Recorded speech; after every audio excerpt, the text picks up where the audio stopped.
Have you ever found yourself in a situation where you've made an offer on a property and you thought it was an incredible offer? It was a little bit above the asking price, super strong financing, a really good down payment, and you were like, you know what? This is a great offer. It's definitely going to get accepted. You send in the offer, your agent sends in the offer, and the next thing you know, nothing happens. It's crickets.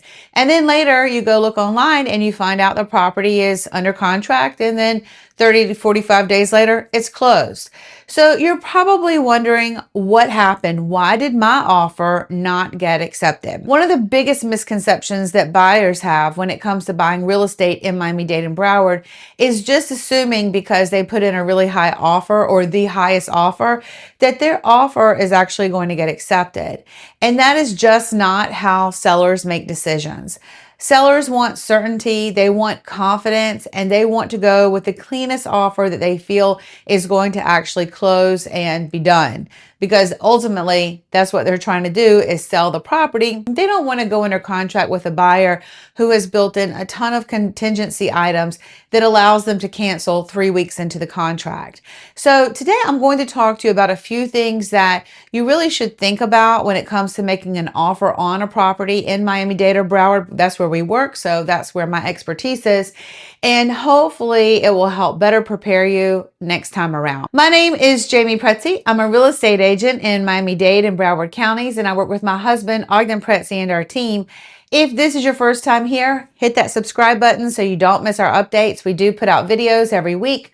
Also, use the link in our information box and download our free relocation guide. If you would like our help, we'll be happy to chat with you, and you can use our contact information in the information box as well. All right, let's get started. One of the first things that I think is important to know is price is not everything. And it's important to think about it from a seller's perspective. So if you have two offers come in and this offer is priced a little bit higher, this offer is here, okay, but this offer has a lot of contingencies built in, and this offer is a faster inspection period, and this offer allows them to cancel a few weeks into the contract, and this offer does not. And now you see how they're kind of equal, right? Now, maybe there's some more things in this offer that allows the seller to cancel no matter what. So then these offers move up. A lot of times I see offers come through for sellers and they may be really strong with price, but maybe they don't even have proof of cash, or maybe they don't even have some of the details filled out on the contract. It just looks super sloppy.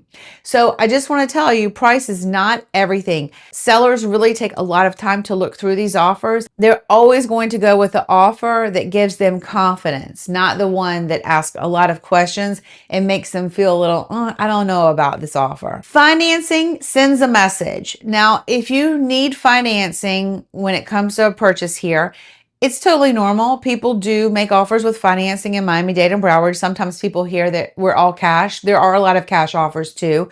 But if you do need financing, it is very important that you submit the offer with the proper documentation, which is a really good pre-approval letter, and one that has your lender's contact information, that we don't have to go play hide and seek and find the contact information. Sometimes when offers come through for my sellers, I look at the pre-approval letter and I'm like, okay, where is their contact? Oh, no contact information. Next offer.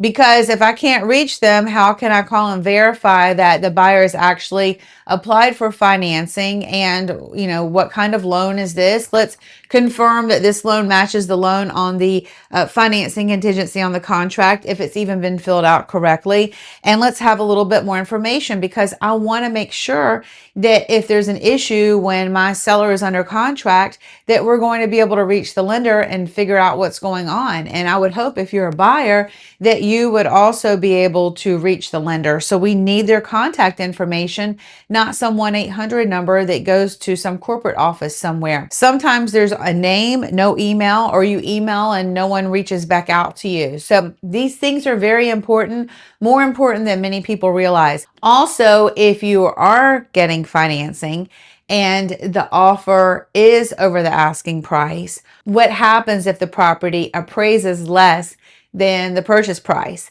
That's a discussion that we have to have, and the contract will ultimately say that. But if you have made an offer over the purchase price, but actually added in an appraisal contingency that allows them to cancel if the property doesn't appraise, is that a really good offer? I don't know. You have to really talk through that. What happens if there's an appraisal gap? We have to talk through that. So these are just some things that sellers think about when they're accepting offers, and everyone knows a trick. So you can throw in all those extra contingency things and throw in a really high offer, but everyone knows what's what. And these are the way sellers make decisions if they're working with a good seller's agent, which I know the tricks. I know. Sometimes terms matter more than just an extra $10,000. So let's say you've made an offer, $10,000 over the purchase price, but you've also added in a contingency for inspections that allows you to cancel in 3 weeks no matter what. But the other offer comes in and they're doing a fast inspection and it's $10,000 less than your offer. I don't know, that's ultimately up to the seller, but it's just important to know that if you throw in a really high offer, again, and throw in a lot of ways to cancel, I don't know, they may not consider your offer. They're always going with the offer that gives them more confidence, and they want to get to the closing table within a timely manner. One mistake that I see is buyers just following kind of the same copy and paste formula for every single offer. It's really important to dive deep into every single offer that you make and make sure that you find out what's really important to that seller. Sometimes people really just kind of get in the habit of writing offers and not really paying attention. And it may be a house that you really are interested in buying. I know recently we had some buyers who were looking at 2 different properties. They made an offer on one, the inspections were done, and they said, no, we don't want this house. So they canceled.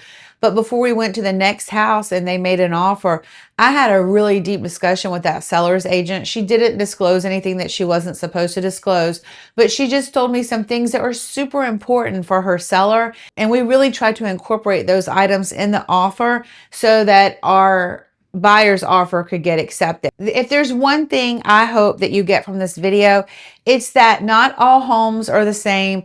Not all offers should be the same. Not all sellers and their agents and how they're advising their sellers are the same.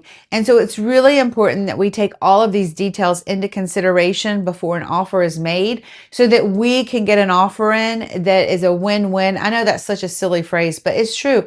A win-win for everybody, and that you can actually buy that house that you're interested in buying. Because ultimately that's what we want to do, right? Is to get you under contract on a house that you're interested in buying, allow you to perform your due diligence, and ultimately close. If you're planning on buying real estate in Miami-Dade or Broward and you have questions like these or more, we're always here to be a resource for you. Again, you can download our relocation guide, or you can just simply use my contact information and reach out to me.